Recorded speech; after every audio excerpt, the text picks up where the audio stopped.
Hi there, I'm Jim Zirin. Welcome back to More Conversations. Jay Johnson is with us. Jay Johnson served as Secretary of Homeland Security in the Obama administration. DHS was organized in 2003 in response to the 9/11 attacks. It has about 230,000 employees and houses 22 agencies, among them Customs and Border Patrol, Immigration and Customs Enforcement, Federal Emergency Management Agency, and the Transportation Safety Agency, which you see at every U.S. airport screening passengers before they get on a plane. The DHS secretary has daunting challenges. Trump recently fired his controversial DHS secretary, Kristi Noem, for reasons about which we can only speculate. The agency is the third largest cabinet department. Its highest priority is to protect Americans from terrorist threats. ICE, DHS is at the epicenter of the Trump administration's outsized mass deportation policies. Jay Johnson is an outstanding lawyer and public servant whom we're delighted to welcome back to the program. Thanks, Jim. Thanks for having me. So I think foremost in everyone's mind, Jay, is the conflict in Iran. The president called it a war, then he dialed that back. Speaker of the House said it's not a war, it's an operation. What is it, a war, an operation? And does it make any difference? It makes a huge difference, certainly to constitutional scholars who believe in Article 1, Section 8 and Congress's prerogative to declare war. This is a war. What happened when we initiated with airstrikes was clearly an act of war. If a foreign power were to bomb our nation's capital and take out the leadership of the U.S. government, I'm quite sure we'd call it an act of war. We haven't declared a war since Pearl Harbor. We haven't declared a war since Pearl Harbor. There was the authorization for the use of military force after 9/11, and then President George W. Bush prevailed upon Congress to authorize going into Iraq for the Iraq War. But ever since the 2002 vote, Congress has not authorized any sort of military force, in large part because I think they recognize that authorizing war can be politically controversial and bad for your political health. And in the meantime, through opinions of the Department of Justice Office of Legal Counsel, which opines for the executive branch on matters of the Constitution, OLC after OLC has said the president can commit the military into hostilities anytime it's in an important national interest, quote unquote, so long as it doesn't rise to the scope of a war in duration, in nature, and scope. And so that basically is an unlimited power by the president to send the military into any type of hostilities. And we're in hostilities right now with Iran as you and I speak, without a doubt. Well, of course, the Constitution says the president makes war. Congress declares war, but the president makes war. Which is why the War Powers Resolution is written the way it is, which is that if the president commits the armed forces within 60 days, Congress has to either authorize it or he has to stop. That's the way it was written. And the War Powers Resolution has been over decades essentially watered down to simply a notification requirement. There have been efforts recently for war powers votes in the Congress to try to stop the president in Venezuela, in Iran, but they have failed. And in the meantime, numerous presidents, not just the current one, have committed the armed forces into hostilities without congressional authorization, which is contrary to the concept of our Constitution. So as a lawyer, isn't it reasonably arguable that since the Congress failed to stop him, they have impliedly approved of what he's done? Well, that's not the way the War Powers Resolution is written. The way it's written, if Congress fails to act, presumably the president has to stop. If they don't authorize it within 60 days. The way the Constitution is written, it's on the Congress to declare war, not the president on his own. And there was some pretty wise thinking that went into that. No one person should be able to take the nation into war. And it's been left to the people's representatives in Congress to declare war. Now, of course, that provision, written in 1788, was at a time when we had no standing army, and to go to war was a matter of weeks, if not months, not minutes. But no missiles, no cyber in 1788. no intercontinental ballistic missiles, correct. No drones, but still the provision stands, and everybody in public service takes an oath to the Constitution. Okay, but we don't see the Supreme Court enjoining the president from engaging in hostilities without the consent of Congress. As you probably know, Jim, the courts have traditionally wanted to stay out of matters of national security, either for lack of standing by whoever brought the lawsuit or because it constitutes a political question. So let's go to Homeland Security, since we can't solve the problems of national security. Right. Iran is noted as a state sponsor of terrorism, including terrorist acts within the United States. Has the war made us more vulnerable to terrorism on the part of Iran within the homeland? The way I'd put it is this. As you and I speak, I think we're in a heightened threat environment. When I was in office as Secretary of DHS and I had to put out public statements, I'd frame it three different ways. One, be honest with the public about the threat we face without scaring them unduly, without sending them underneath their mattresses. But be honest, then say, what is the government doing about this, and what can the public do? If you see something, say something. Actually works. So a vigilant, aware public can contribute to Homeland Security. But right now, I believe we're in a heightened threat environment. I would not, at this moment, discourage people from going to religious observances or public events, but be aware, be vigilant, and it's up to the government to step up in moments like this for public safety. Unfortunately, as you know, as we speak, the Department of Homeland Security has not been funded by the Congress, and this is a vital moment when you would want DHS on the job fully funded. Well, ICE, Immigration and Customs Enforcement, and the Customs and Border Patrol, CBP, do have funding. But the other vital agencies of DHS, TSA, FEMA, cyber, they're without money. There are no paychecks for the people that execute our laws. Well, let's take TSA, for example. TSA is the agency of government that interacts most with the American people, except for the IRS on April 15th.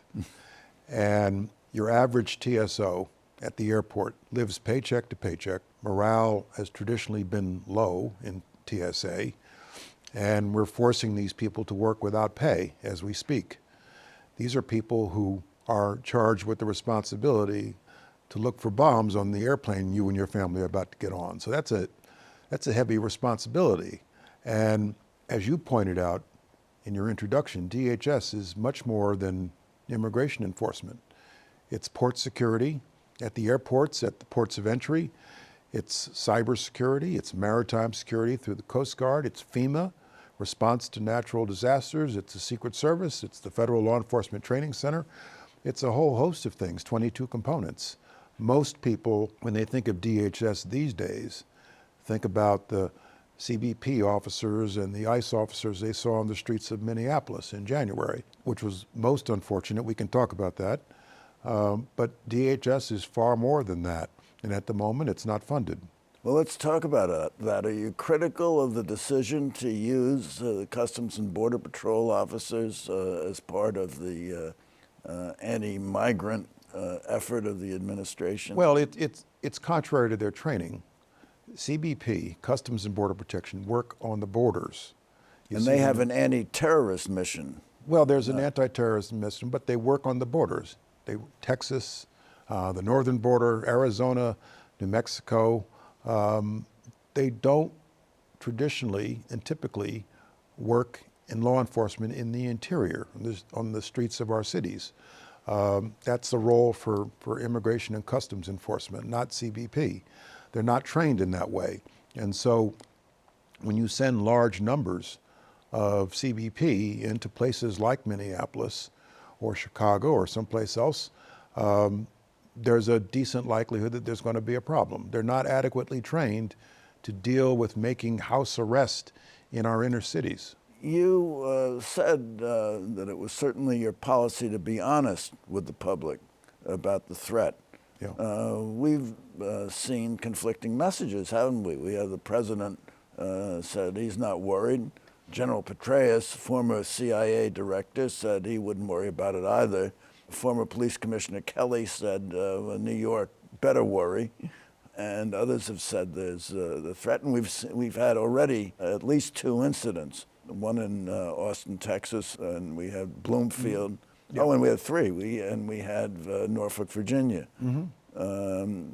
That's some evidence that we're under imminent threat. Are we doing enough about it? Probably not. There are 3 types of terrorist threats, in my experience, in my observation. One is what we refer to as a terrorist-directed attack, where a terrorist organization will send operatives into our country for a large-scale attack. The obvious example is 9/11. But then there was the attempted so-called UPS package bomb plot by Al-Qaeda in the Arabian Peninsula. There was the attempted shoe bomber on an aircraft. There was the attempted underwear bomber. These are what we refer to as terrorist-directed attacks to launch some sort of large-scale attack. Then category 2 are terrorist-inspired attacks. An individual already here in the United States is inspired, recruited online by a terrorist organization to commit an act of violence.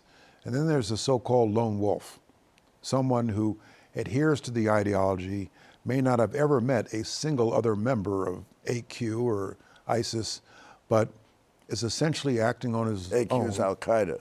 Al-Qaeda. For the uninitiated. But the individual, the so-called lone wolf, and the attacks we saw just recently may appear to be in this category, is essentially acting alone. And that's a much harder threat to detect. Since the creation of DHS, our government, I think, has gone a long way in dealing with the first category, the terrorist-directed attack, where someone enters this country to commit an act of terrorism.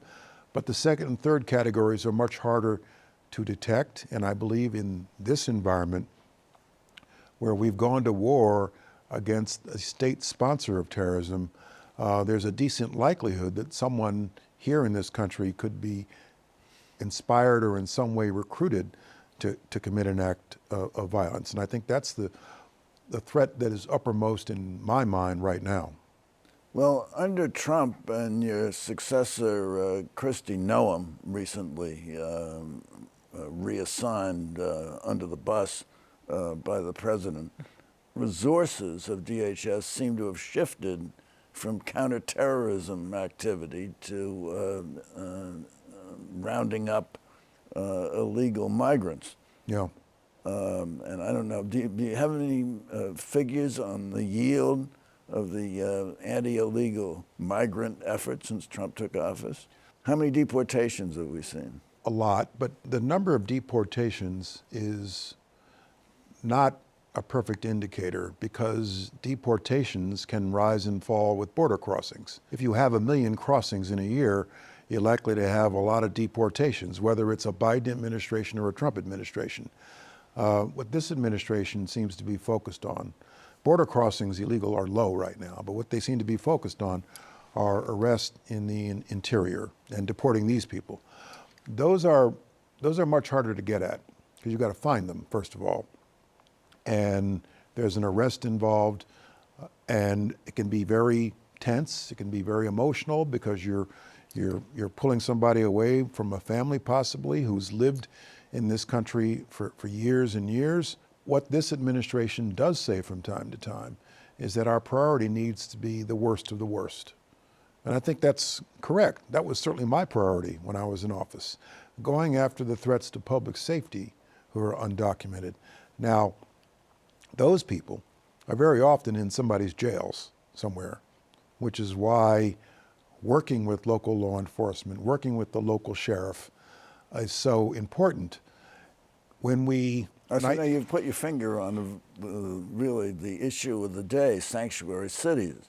In sanctuary cities, they don't want to work with, local law enforcement doesn't want to work with the federal government. That's the point I was about to make, which is, and I used to say this to ICE enforcement and removal operations leadership, when you're out on the streets in the interior, use your common sense. One controversial incident in a city can undermine your entire mission in that community. And we saw that in spades in Minneapolis in January. Two controversial incidents.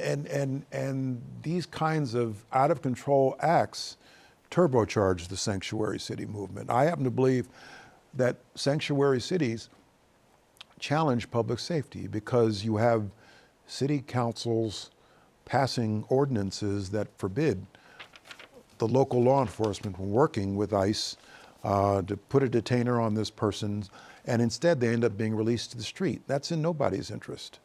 So when I was in office, I spent a lot of time talking to big city mayors about working with us again for purposes of public safety. Are you familiar with a bill known as S3805, which would abolish sanctuary cities? Well, I'm not surprised there is such a bill. Among other things, it would criminalize the acts of local officials who fail to cooperate with the federal government. Well, I think that's highly unlikely to pass. But I do believe that it's in both the local interest and the federal interest to facilitate the relationship for the sake of public safety. If there's an undocumented person in somebody's jail who's served a sentence and about to be released, there ought to be a detainer put on that person by ICE before he's released so that the ICRO folks come and get him, take him away, and put him into immigration proceedings and not just release him to the street. I heard Tom Homan say recently something that made a lot of sense to me, which is... He's Trump's immigration czar. Yes. If there's a detainer on a person who's being released from a city jail, that takes 2 officers to come pick him up. If he's then released and he's in a community, he's in a neighborhood, he's living with a family, that's going to take 10 officers instead of just 2. That's in nobody's interest because it, as you know, creates a lot of emotion, volatility when you have, a group of ICE descending on a particular block or a particular neighborhood. We saw that in Minneapolis in January, obviously.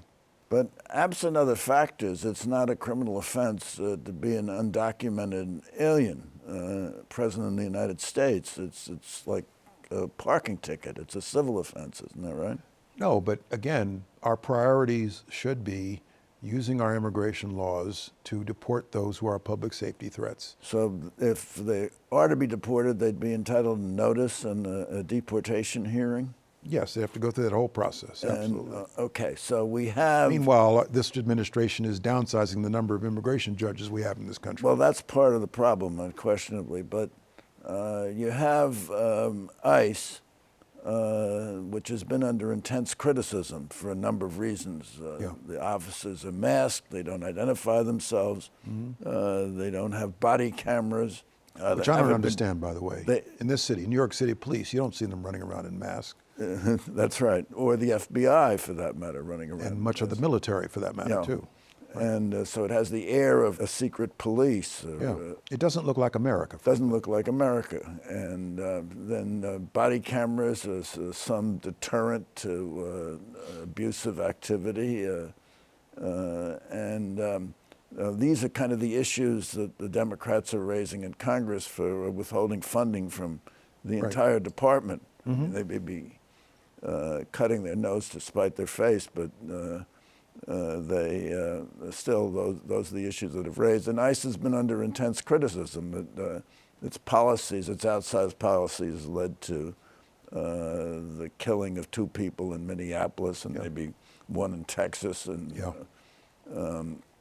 where the grand jury failed to indict the officers. But are you critical of how the department under Kristi Noem was run? I mean, why do you think she was fired? I suspect she was fired for a host of reasons, but I don't want to speculate. So when you talk about today's ICE enforcement and removal operations and what we see on the streets of our cities, two things occur to me. One, I worry about the type of people who are being recruited. For a while, if you went on the DHS website, recruitment website, one of the slogans that they used to target applicants was defend our culture. Now, what do you think that means, defend our culture? If you're a Mexican American in Texas interested in joining law enforcement, that message doesn't speak to you. If you're a Muslim American in Michigan or Minnesota, that message does not speak to you if you want to join law enforcement. It's basically, Muslims or Latinos don't bother to apply.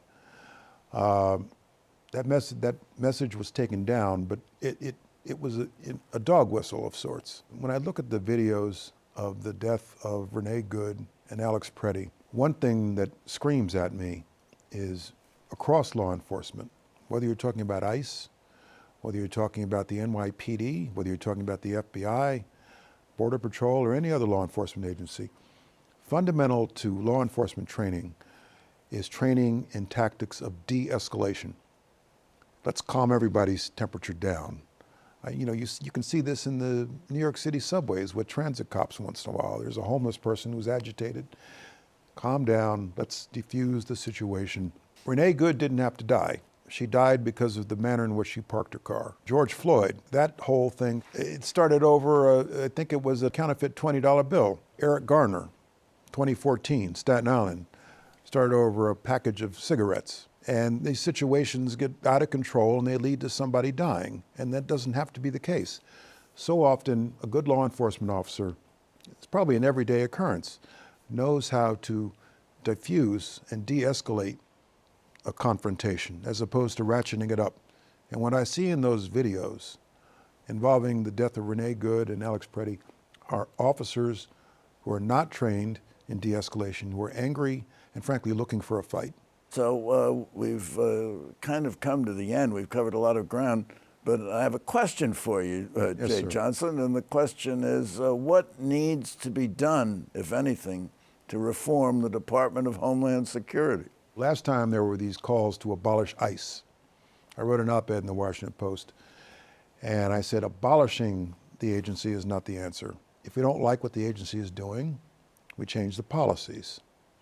If we don't like the policies, we change the leaders who implement the policies in a democracy. But you don't outright just eliminate the agency.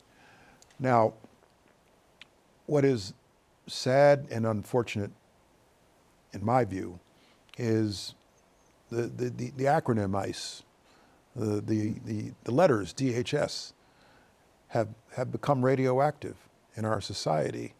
I used to be able to go out in public wearing a DHS jacket or carrying a DHS gym bag now, and somebody would come up to me on the streets or on a train and say, "Thank you for keeping us safe." If I carried the same gym bag today, I might get something thrown at me. Like a sandwich. Or sandwich or a brick or something, I don't know. And so I continue to believe the current conglomerate of agencies in DHS is imperfect. It's outdated in many respects for some of the reasons we talked about earlier. I would support rethinking the configuration of the agency to some extent. It was imperfect. Like everything in Washington, it was a political compromise. In many respects, it went too far. In some respects, it didn't go far enough. So I'd be in favor of rethinking it to better comport with the current Homeland Security threats we face today. But I wouldn't just outright eliminate the agency. You need somebody to enforce our laws that benefit public safety at the federal level. Well, as Senator Tillis said, there's nothing wrong with deporting people. It's how you deport them. The violations of due process, sending migrants to third countries where they don't even speak the language, sending them to places where the likelihood is they're going to be tortured or killed. Yep. And no concern about that at all. So that can't be the policy in America of a federal department. It's a policy of the people who are administering it. Now we fired the Secretary of Homeland Security, and we can at least hope for better outcomes. Yeah. Well, Jim, I used to try to adopt a micro and a macro approach. I'd visit these kids, these families in Border Patrol holding stations in Texas and talk to them to have a vivid sense for why they came to this country. Once I got back to Washington, you got to make policy. But I never lost sight of the human dynamic enforcing our laws. At least I tried not to lose sight of it. And I think that's so important when you're in a position responsible for implementing and enforcing our laws and our immigration laws specifically. So the key to it all is the human dynamic. This has just been wonderful. Thank you so much for coming by. Thank you for coming by. Tune in next week for more conversations. I'm Jim Zirin. Don't forget to download the CUNY TV app so you can follow this program and other programs whenever you're on the road or taking a walk in the park. All the best.